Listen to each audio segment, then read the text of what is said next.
መጋቤ ምስጢር አፈወርቅ ተክሌ በመጽሐፈ ታሪክ ወግስ ላይ የመስቀል በዓል በዓመት 5 ጊዜያት እንደሆነ 3ቱ ጊዜያት በመላው ዓለም ሲከበሩ በኢትዮጵያ ተጨማሪ 2 የበዓላት ቀናት እንዳሉት በገጽ 426 ላይ አስቀምጠዋል።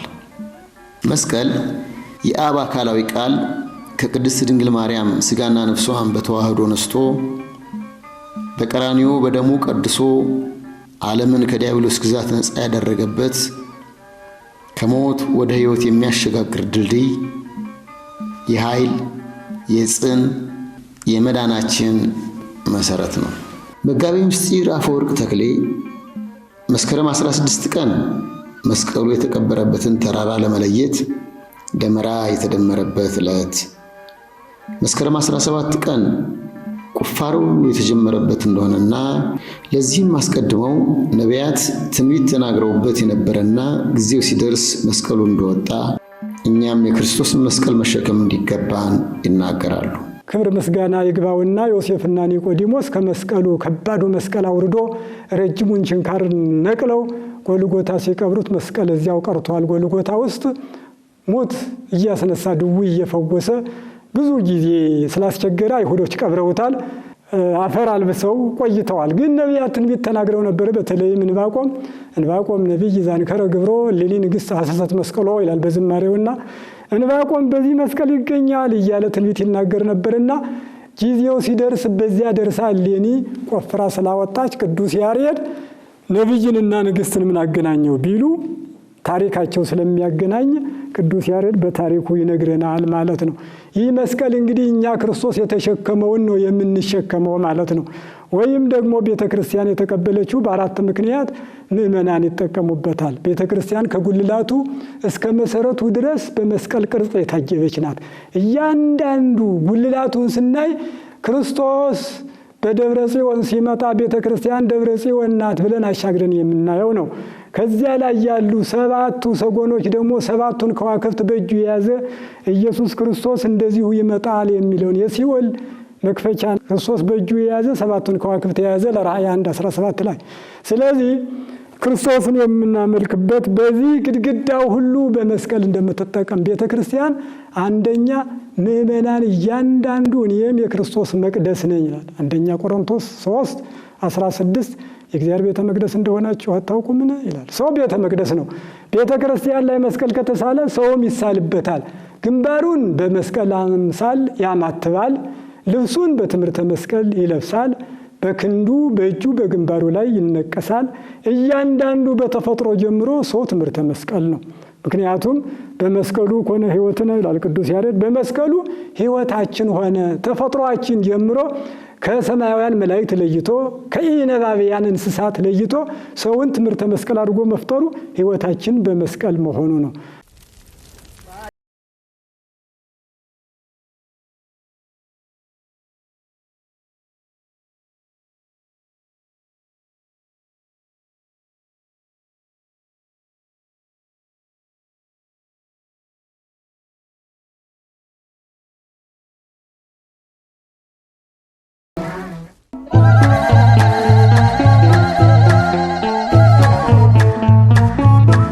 መጋቤ ምስጢር አፈወርቅ ተክሌ መስቀል በሰማይ አምሳሉ ስለመኖሩ ቅዱስ ያሬድን አብነት አድርገው ያስረዳሉ።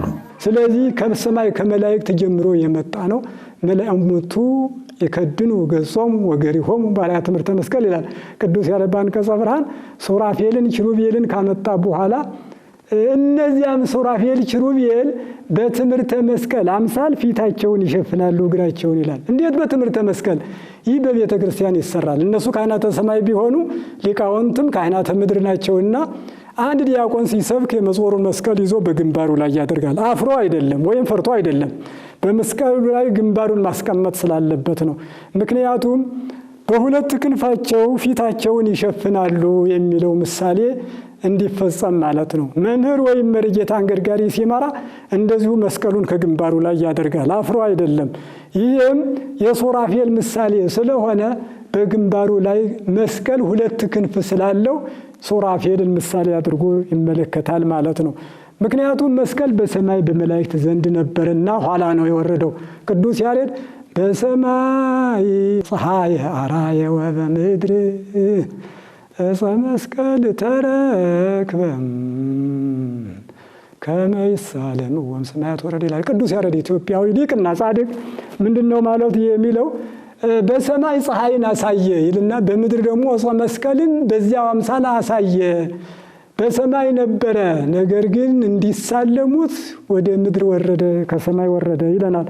እና መጀመሪያ መላእክት ዲያብሎስን ድል የነሱት በእግራቸው፣ በእጃቸው፣ በደረታቸው፣ በግንባራቸው እየቀረጸ ልኮባቸው ዲያብሎስ ድል የተነሳበት እርሱ ነውና ከመላእክት ነበረ ወደ ካህናት ወርዶ ለእኛ ለምእመናን ተሰጥቶናል ማለት ነው። የመስቀል ትርጉም እንደ ጊዜ ግብሩ በብዙ መንገድ የሚተረጎም ቢሆንም እኛ መድኃኒታችን ኢየሱስ ክርስቶስ ሰውን ከዘላለም ሞት ለማዳን በደሙ ከቀደሰው መስቀል ጋር አማንያን ስለሚሸከሙት መስቀል ቅዱሳት መጻሕፍትን ዋቢ አድርገን እናያለን። በትረ ሃይማኖት አብርሃም ጥላሁን መስቀልን መሸከም የሚቀድመው ሌላ አብይ ጉዳይ አለ ይላሉ። እኔን መከተል የሚወድ ቢኖር ራሱን ይካድ፣ መስቀሉንም ተሸክሞ ይከተለኝ። ይህን ቃል በማቴዎስ ወንጌል ምዕራፍ 6 ቁጥር 24 ላይ ነው የምናገኘው። እነሆ አምላካችን ጌታችንና መድኃኒታችን ኢየሱስ ክርስቶስ እኛን ለማዳን በሥጋ ማርያም ተገልጦ በዚህ ምድር ላይ በሚመላለስበት ዘመን ለጊዜው ለደቀ መዛሙርቱ ለሐዋርያት ያስተማረው ትምህርት ነው። ፍጻሜው ግን ለሁላችንም በስሙ ለተጠራን ለክርስቲያኖች የተነገረ ኃይለ ቃል ነው። እኔን መከተል የሚወድ ቢኖር፣ እኔን ማገልገል የሚወድ ቢኖር በመጀመሪያ ራሱን ይካድ ይላል። ራስን መካድ ማለት በራስ ላይ በሕይወታችን ላይ እግዚአብሔርን መሾም፣ ከእኔነት ስሜት መውጣት ማለት ነው። በማቴዎስ ወንጌል ምዕራፍ 5 ቁጥር 3 ላይ ብፁዓን ነዳያን በመንፈስ እስመ ሎሙ ይእቲ መንግሥተ ሰማያት፣ በመንፈስ ድሆች የሆኑ ብፁዓን ናቸው መንግሥተ ሰማያት እንደነዚህ ላሉት ናትና ይላል ጌታችን። በመንፈስ ድሃ መሆን ማለት ባለመማር ከእውቀት ነዳያን መሆን ማለት አይደለም። ባለመስራትም ከገንዘብ ነዳያን መሆን ማለት አይደለም። በመንፈስ ድሃ መሆን ማለት ጥበብ እያላቸው እውቀት እያላቸው ጥበብ የእግዚአብሔር የባህሪ ገንዘቡ ነው፣ ለኛ ባህሪ የሚስማማው ድንቁርና ነው የሚሉ ጥበብ ራሱ እግዚአብሔር ነው ብለው የሚያምኑ ሰዎች እነዚህ ራሳቸውን የካዱ በመንፈስ ድሃ የሆኑ ራሳቸውን ባዶ ያደረጉ ማለት ይሄ ነው። ሁለተኛው በመንፈስ ድሃ መሆን ማለት ወይም ራስን መካድ ማለት ሀብት ያላቸው በባህሪው ባለጸጋ እግዚአብሔር ነው። እኛ ወደዚህ ዓለም ስንመጣ ምንም ይዘን አልመጣንም፣ በኋላም ምንም ይዘን አንሄድም። ራቁታችንን ወደዚህ ዓለም መጣን፣ ራቁታችንን ደግሞ እንመለሳለን ብለው የሚያምኑ ባዶነን ለኛ ባህሪ የሚስማማው ድህነት ነው የሚሉ እነዚህ ራሳቸውን የካዱ በመንፈስ ራሳቸውን ድሃ ያደረጉ ናቸው።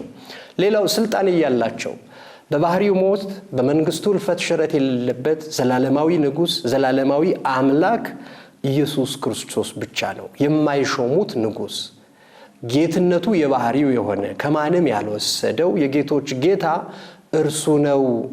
የኛ ስልጣን ያልፋል፣ የጸጋ ነው፣ የእርሱ ግን የባህሪው ነው፣ የማይሾሙት ንጉስ ነው ብለው የሚያምኑ ራሳቸውን ከኃይለኛው ከእግዚአብሔር በታች የሚያስገዙ እነዚህ ራሳቸውን የካዱ ናቸው። እኔን ማገልገል የሚወድ ቢኖር ራሱን ይካድ የሚለው መጀመሪያ ራስን መካድ ማለት በሕይወት ላይ እግዚአብሔርን መሾም ማለት ነው። ከእኔነት ስሜት መውጣት፣ በእግዚአብሔር መመካት እግዚአብሔርን ኃይል ማድረግ ማለት ነው።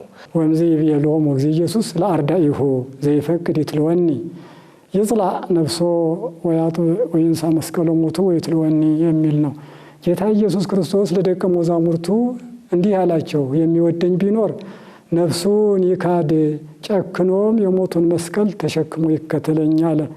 ነፍሱን ይካድ ማለት በተፈጥሮ ያገኛትን ነፍስ በጥምቀት በሃይማኖት በትምህርት ምክንያት ስለኔ ቢጥላት ጽድይት ክብርት ሆኖ ያገኛታል ሲል ነፍሱን ይካድ ከእግዚአብሔር በታች ራሱን ያድርግ ለማለት ጌታችን መድኃኒታችን ኢየሱስ ክርስቶስ ሐዋርያትና ተከታዮችንም ሁሉ ያስተማረበት ነው። በሌላውም በዚሁ አንጻር ይሄን የሚመስል የሚጠቅሰው የሚወደኝ የሚለውን መጀመሪያ ለማስቀደም ነው። ዚያፈቅር አባሁ እሞ እናቱንና አባቱን ከእኔ ይልቅ የሚወድ ለእኔ ደቀ መዝሙር ሊሆን አይገባም አለ። አያይዘውም ዚያፈቅር ወልዶ ወለቶ ልጅ ከክርስቶስ ተምሮ መስቀሉን የተሸከመ የእግዚአብሔር ባሪያ ምልክቱ ትሕትና ነው በማለት በትረ ሃይማኖት አብርሃም ጥላሁን ይናገራሉ። እኔን ማገልገል የሚወድ ቢኖር መስቀሉን ተሸክሞ ይከተለኝ ነው የሚለው። መስቀል መሸከም ሲል በሐዋርያው ቅዱስ ጳውሎስ ለአንደኛ ቆሮንቶስ ምዕራፍ 1 ቁጥር 18 ላይ እንደተናገረው የመስቀሉ ቃል ለሚጠፉት ሞኝነት፣ ለምናምነው ለእኛ ግን የእግዚአብሔር ኃይል ነው ይላል። ስለዚህ የመስቀሉ ቃል ማለት የመጀመሪያው መስቀሉን ተሸክሞ ይከተለኝ ማለት መስቀል ትሕትና ነው። መስቀሉን ተሸክሞ ይከተለኝ ትሕትናን ይዞ ይከተለኝ ማለት ነው። ምክንያቱም እግዚአብሔር ትዕቢተኞችን ይቃወማል፣ ለትሑታን ጸጋንና ሞገስን ይሰጣል። አንደኛ ጴጥሮስ ምዕራፍ 5 ቁጥር 5 ላይ የምናገኘው ነው። በትዕቢቱ ዲያብሎስ ከመላእክት ማህበር ተለይቷል፣ ከክብሩ ተዋርዷል። ፈርዖን እግዚአብሔርን አላውቅም እስራኤልንም አልለቅም ቢል እግዚአብሔር ስም አጠራሩ እስኪጠፋ ከነ ሰራዊቱ ለዘላለም በባህር እንዲሰጥም አድርጎታል። ናቡከደነጾርም እንደዚሁ በመታበዩ የሰውነት ባህሪው ተቀይሮ የእንስሳ መልክ ይዞ 7 ዓመት ሳር እንዲግጥ አድርጎታል። ስለዚህ እግዚአብሔር ትዕቢተኞችን ይቃወማል፣ ለትሑታን ጸጋና ሞገስን ይሰጣል ነው የሚለው። የክርስትናው መስራች አምላካችን ኢየሱስ ክርስቶስ ከኔ ተማሩ ይላል በማቴዎስ ወንጌል ምዕራፍ 11 ቁጥር 29 ላይ ከእኔ ተማሩ፣ እኔ በልቤ የዋህ ትሑት ነኝ፣ ለነፍሳችሁም ረፍትን ታገኛላችሁ ነው የሚለው። ከእርሱ ትሕትናን እንማራለን። በራሱ አምላክ ሰው መሆኑ፣ በከብቶች በረት መወለዱ፣ ዘመን የማይቆጠርለት አምላክ በለበሰው ሥጋ ዘመን ተቆጥሮለት በ2 ዓመቱ ወደ ግብፅ መሰደዱ ትሕትናው ነው። በዮሐንስ እጅ መጠመቁ ትሕትናው ነው። የሐዋርያትን እግር ዝቅ ብሎ ማጠቡ ትሕትና ነው። ከኔ ተማሩ ሚለን ይሄንን ነው። እንደውም ቅዱስ ጳውሎስ ለፊልጵስዩስ ሰዎች ሲጽፍ ለመስቀል ሞት እንኳን የታዘዘ ሆነ ነው የሚለው። በኃጢአተኞች እጅ ምራቅ ሲተፋበት፣ የሾህ አክሊል ሲደፉበት፣ ስጋው አልቋንጥንቱ ሲገርፉት መልሶ አልተሳደበም፣ መልሶ አልነቀፈም። እንደማይናገር በግ ነው የሚለው። በሸላቾቹ ፊት ዝም አለ ነው የሚለው። በትሕትና ዝም አለ። ቀንድ እያለው ስልጣን የባህሪው እያለ በትሕትና ተመላለሰ አምላካችን ኢየሱስ ክርስቶስ። ስለዚህ እኔን መከተል እኔን ማገልገል የሚወድ ቢኖር መስቀሉን ተሸክሞ ይከተለኝ ማለት የመስቀሉ ቃል ትሕትና ነው። ትሕትናን ይዞ ይከተለኝ ነው። አባቶቻችን ነቢያት፣ አባቶቻችን ሐዋርያት፣ አባቶቻችን ሊቃውንተ ቤተ ክርስቲያን በትሕትና አገለገሉት፣ በእግዚአብሔርም ተጠቀሙ። አብርሃም እኔ አመድ ነኝ፣ እኔ አፈር ነኝ፣ እኔ ትቢያ ነኝ ነው ያለው። ቅዱስ ዳዊት አንሰ እፄ ወአኮ ሰብ፣ እኔ ትል ነኝ ሰውም አይደለሁም ነው የሚለው። መዝሙር 21 ላይ ከቁጥር 6 ላይ የምናገኘው እኔ ትል ነኝ ሰውም አይደለሁም። እንግዲህ በተፈጥሮ አይደለም፣ ትል ሩጦ የማያመልጥ ነው። እኔም እንደዚያው ነኝ ደካማ ፍጥረት ነኝ ሲል ነው። ንጉሥ ዳዊት በስልጣኑ አልተመካም፣ በሰራዊቱ ብዛት አልተመካም። እኔ ትል ነኝ ብሎ ነው የተናገረው። ይሄው ነው ቅዱስ ጳውሎስን ስናነሳ ከሐዲስ ኪዳን የነፍሱ ለስጋው የስጋው ለልብሱ ተርፎት በልብሱ ዕውራንን የሚያበራ ድውያንን የሚፈውስ ታላቅ ሐዋርያ ነው። ነገር ግን እሱም እኔ ጭንጋፍ ነኝ ነው ያለው። ይሄው ነው። ስለዚህ መስቀል ይዞ ይከተለኝ እኔን ማገልገል የሚወድ ቢኖር መስቀሉን ተሸክሞ ይከተለኝ ማለት ትህትናን ይዞ ይከተለኝ ማለት ነው።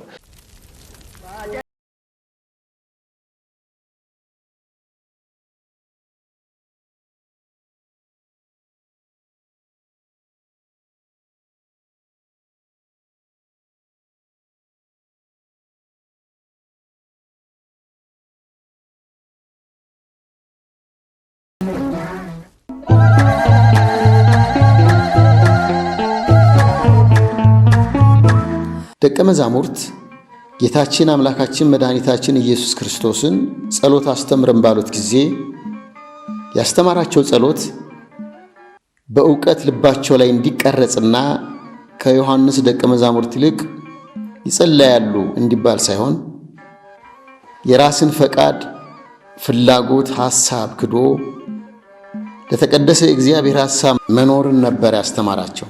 ቅዱሳን አበው ከራሳቸው ፈቃድ ይልቅ የእግዚአብሔርን ፈቃድ አስቀድመው ይኖሩ እንደነበረ መጋቤ ምስጢር አፈወርቅ ተክሌ እንዲህ ያዘክሩናል። ወንድ ልጁን ሴት ልጁን ከኔ ይልቅ የሚወድ ለኔ ደቀ መዝሙር ሊሆን አይገባም።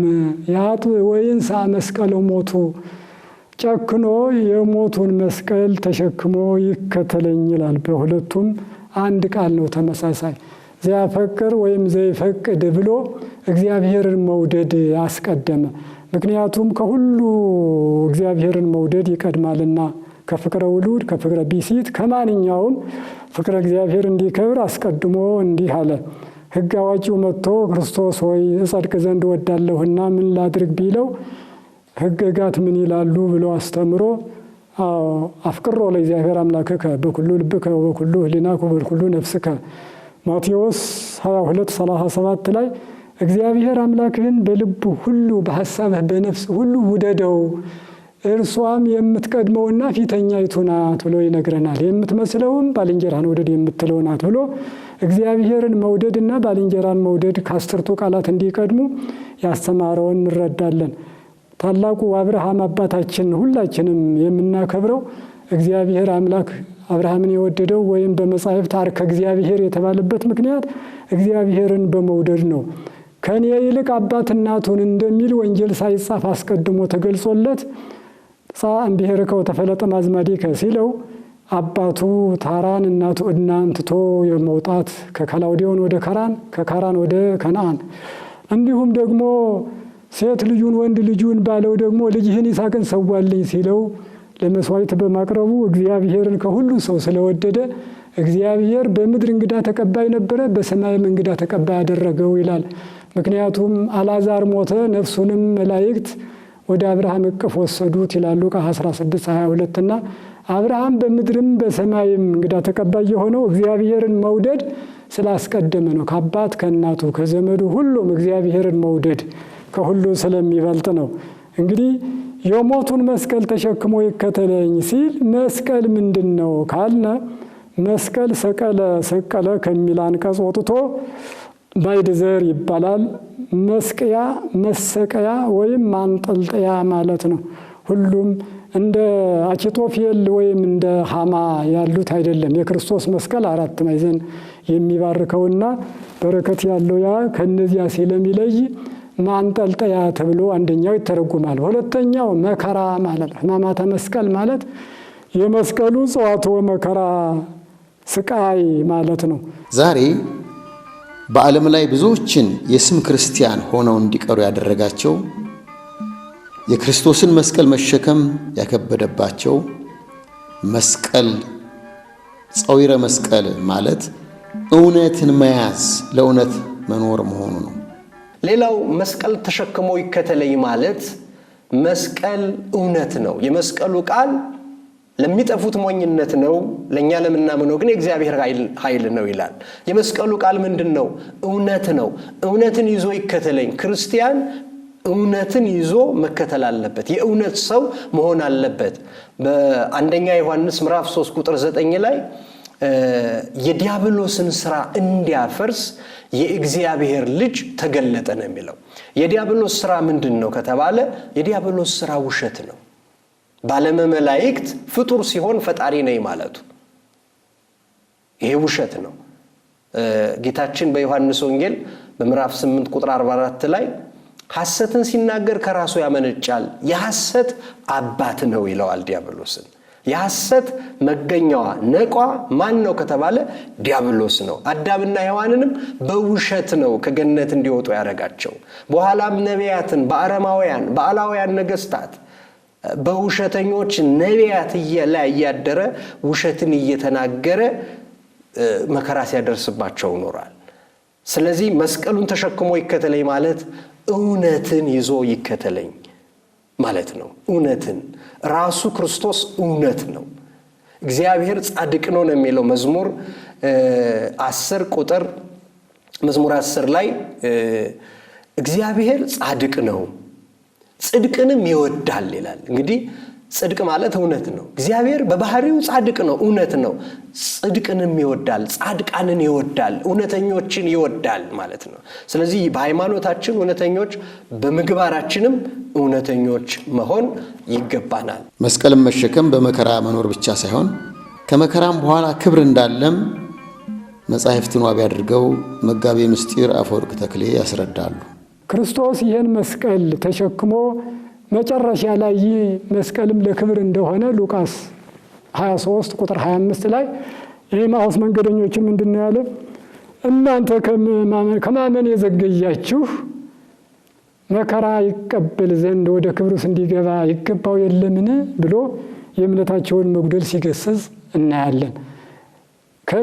ከማመን የዘገያችሁ ማለቱ ለጊዜው ክርስቶስ መሆኑን ስላላወቁ እንጂ ከዚህ የምንረዳው ግን መከራ ይቀበል ዘንድ ወደ ክብሩ ሲገባ ዘንድ ሲል አስቀድሞ መከራ መቀበል እንዳለ ይነግረናል። ቀጥሎ ክብር እንዳለ ደግሞ ይነግረናል ማለት ነው።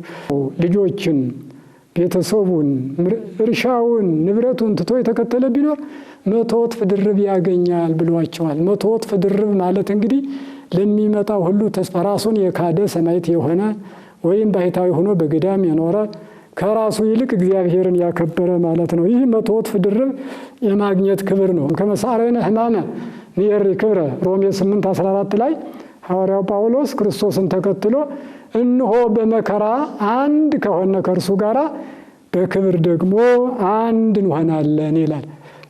በክብር ከተስተካከልነ መከራ ከመሰልነው በክብር ደግሞ መምሰል ስላለ ለዚህ ነው ኢዮብን አስተማሪ አድርጎ ወደዚህ የላከው። እንደምታውቁት ኢዮብ ባሕታዊ አይደለም፣ ድንግል አይደለም፣ ሰማዕት አይደለም።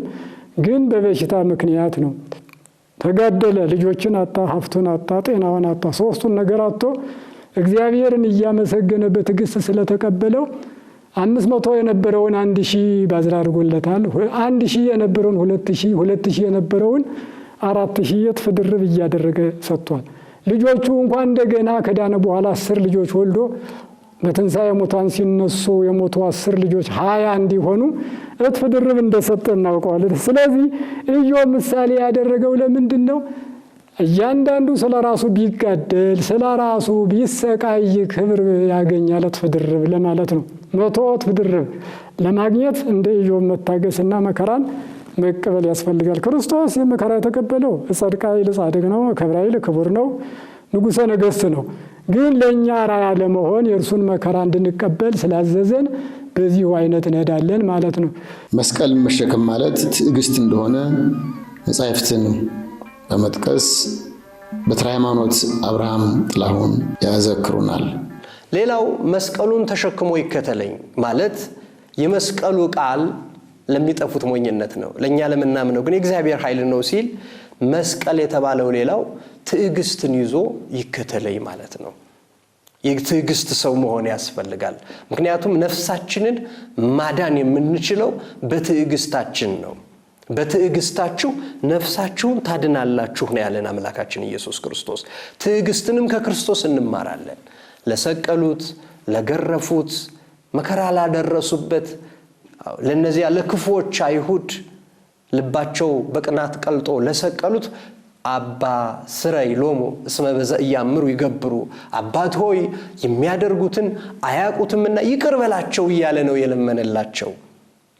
ምህረትን ነው የለመነላቸው።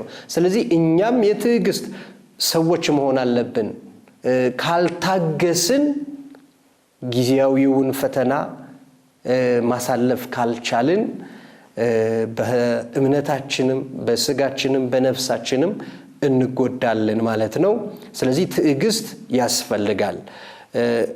የያዕቆብ መልእክት ምዕራፍ 5 ቁጥር 10 ላይ ወንድሞች ሆይ የመከራና የትዕግስት ምሳሌ የሆኑትን በጌታም ስም ትንቢት የተናገሩትን ነቢያትን ተመልከቱ ነው የሚለው። እነሱ የመከራና የትዕግስት ምሳሌ ነበሩ። ሕይወታቸው ሁሉ በመከራ የተሞላ ነው። ግን መከራውን በትዕግስት ነው ያለፉት። የመከራና የትዕግስት ምሳሌ የሆኑትን ነቢያትን ብቻ አይደለም ሐዋርያትን ተመልከቱ። ተመልከቱ። ጻድቃን ሰማዕታትን ተመልከቱ ነው። ኢዮብ እንደታገሰ ሰምታችኋል። እግዚአብሔርም እንደፈጸመለት እንደራራለት ይላል። ስለዚህ በትዕግስታችን ነፍሳችንን እናድናለን ማለት ነው።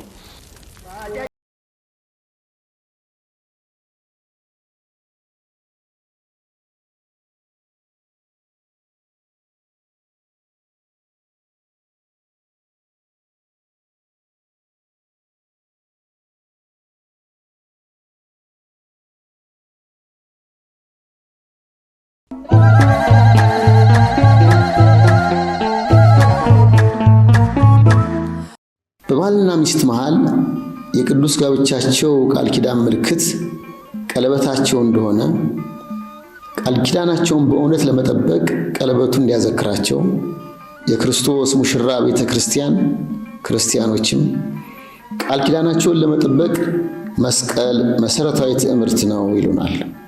ስለዚህ ይህን ክብር አንደኛ ምን ያለው ቤተ መቅደስ ስለሆነ ሰውነቱ ሁሉ ቅርጽ ነው ማለት ነው። ሁለተኛ ውለታውን ያስባል ማለት ነው። ውለታውን የሚያስብበት ውለታ ቢስ እንዳይሆን ክርስቶስ የተሸከመውን መስቀል መራተ መድህን ትባላለች። አንዲት ሙሽሪት ቀለበቷን ለሰው አትሰጥም፣ ወይም ባልዋ ለሴት አይሰጥም። ምክንያቱም የቃል ኪዳን ነውና። መስቀልም የቤተ ክርስቲያን የቃል ኪዳን ቀለበቷ ነው። ሁለቱ ቀሳውስት መስቀል የያዙ 3 ዲያቆናት አድርጋ 5 ጣቶቿ ታስቀድሳለች ሁልጊዜ ቤተ ክርስቲያን። ስለዚህ መስቀል የራሷ የቃል ኪዳን ቀለበት ስለሆነ ሁልጊዜ መስቀልን ታሳያለች ማለት ነው። በብርና በወርቅ የተዋጃችሁ አይደላችሁም፣ በከበረ በአምላክ ደም ነው እንጂ ይላል አንደኛ ጴጥሮስ 1:18 ላይ። በወርቀ ደሙ የተዋጀን እኛ እንደ እንስሳት በብር በወርቅ አይደለ አኮ በወርቅ ኃላፊ ዘተሳያጠን በደሙ ክብር ቤዘወነ እንዳለ ቅዱስ ያሬድ ይህን ወስዶ ይህን መዋጀታችንን ለማሳወቅ ምእመናን ሁል ጊዜ ያስባሉ ማለት ነው። ምክንያቱም ማቴዎስ 5:10 ላይ ዋጋችሁ በሰማይ ታላቅ ነውና ደስ ይበላችሁ ይላል። ይህን ታላቅ ዋጋ ለመቀበል ዋጋችሁ በሰማይ ታላቅ ነውና ደስ ይበላችሁ። ሀረቦነ ርስትነ እንዳለ ቅዱስ ጳውሎስ መስቀልን ሀረቦነ ርስትነ የርስታችን መያዣ ቀብዳችን ይላል። አንድ ሰው ክቡርን ዕቃ መግዛት ያልቻለ ለጊዜው ቀብድ ከፍሎ ይሄዳል ወይም መያዣ ይሰጣል። ቀስ በቀስ እየከፈለ ግን ያንን ውድ ዕቃ ለራሱ ሊያደርግ ይችላል። መስቀልም ልክ እንደዚሁ ነው። ጥምቀተ ክርስትናም እንደዚሁ ነው። ቀስ በቀስ እስከ ዕለተ ሞት እየከፈልን የምንኖርበት እንጂ አንድ ጊዜ የምንከፍልበት አቅም ስለሌለን ድረስ ክርስቶስን እያሰብን እየከፈልን የምንኖርበት ሀረቦነ ርስትነ የርስታችን መያዣ መስቀል ክርስቶስ መስቀል አድርጎ የሰጠን ይህን ይዘን እንግዲህ ዲያብሎስን እየተዋጋን ክርስቲያን ሁል ጊዜም ደስታ የለውም፣ ከመከራ ወደ መከራ ነው። እየኖረ ይገድላል፣ እየተገደለም ይኖራል ማለት ነው። ፍቅር የሌለው እግዚአብሔርን አያውቅም። እግዚአብሔርን ያላወቀ ጸዊረ መስቀል በእርሱ ዘንድ የለም። ጸዊረ መስቀል በሕይወቱ የሌለ ደግሞ ስሙ በሕይወት መጽሐፍ ላይ አይገኝም። ሌላው እኔን መከተል የሚወድ ቢኖር መስቀሉን ተሸክሞ ይከተለኝ ማለት መስቀል ሌላው ፍቅርን ይዞ ይከተለኝ ማለት ነው። ይህ ፍቅር የምንለው ነገር ለክርስትናችን የፍጻሜ ሕግ ተብሎ ተጠቅሷል። ፍቅር የሕግ ሁሉ ፍጻሜ ነው የሚለው ቅዱስ ጳውሎስ። ከኦሪት ዘፍጥረት እስከ ራእየ ዮሐንስ ያለውን የመጽሐፍ ቅዱስ አጠቃላይ ሐሳብ በአንድ ቃል ስንገልጸው ፍቅር ነው። ፍቅር ደግሞ በሁለት መልኩ ይተረጎማል። ፍቅረ እግዚአብሔር፣ ፍቅረ ቢጽ ነው። ለእግዚአብሔር ያለን ፍቅር፣ ለሰው ያለን ፍቅር ማለት ነው። መስቀሉን ተሸክሞ ይከተለኝ፣ ፍቅርን ይዞ ይከተለኝ ማለት ነው። የክርስቶስን ፍቅር፣ የሰውን ፍቅር ይዘን መከተል ማለት ነው። ምክንያቱም ፍቅር የሌለው ሰው እግዚአብሔርን አያውቀውም፣ እግዚአብሔር ፍቅር ነውና። በአንደኛ ዮሐንስ ምዕራፍ 3 ቁጥር 8 ላይ ፍቅር የሌለው ሰው እግዚአብሔርን አያውቅም ነው የሚለው።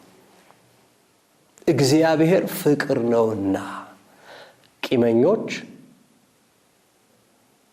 ቂም በልባቸው ያረገዙ፣ ለጸብና ለክርክር የተዘጋጁ ሰዎች እነዚህ እግዚአብሔርን አያውቁትም። ምክንያቱም እግዚአብሔር ፍቅር ነውና። ፍቅር አይደል ከሰማያ ሰማያት ያወረደው? ፍቅር ሰሐቦ ለወልድ ኃያል መንበሩ ወአብጽሖ እስከ ለሞት። ፍቅር አባቶቻችን ሊቃውንት የተናገሩት ፍቅር ኃያል ወልድን ከሰማያት ሳበው እስከ ሞትም አደረሰው ነው የሚለው። አምላክ ሰው የሆነበት ምስጢር መከራው የኛን መከራው አድርጎ ሞታችንን የሞተው ፍቅር አገብሮት ነው፣ ስለሚወደን ነው። ስለዚህ መስቀሉን ተሸክሞ ይከተለኝ ማለት ፍቅረ እግዚአብሔርን፣ ፍቅረ ቢጽን ይዞ ይከተለኝ ማለት ነው። ወንድሙን የሚወድ ሰው፣ ባልንጀራውን የሚወድ ሰው ወርቃማ ሕግ ተብሎ ይጠቀሳል። በራሱ ላይ ሊደረግ የማይፈልገውን በሌላ ላይ አያደርግም። ለራሱ ሊደረግለት የሚፈልገውን ነገር ደግሞ ለሌላው ያደርጋል። ይሄ ነው ፍቅር። ስለዚህ ይሄንን ፍቅር ይዞ ክርስቶስን መከተል ያስፈልጋል። መስቀል በዓልን ስናከብር ፍቅርን ነው ልናስብ የሚገባው፣ ፍቅርን ነው ልንይዝ የሚገባው።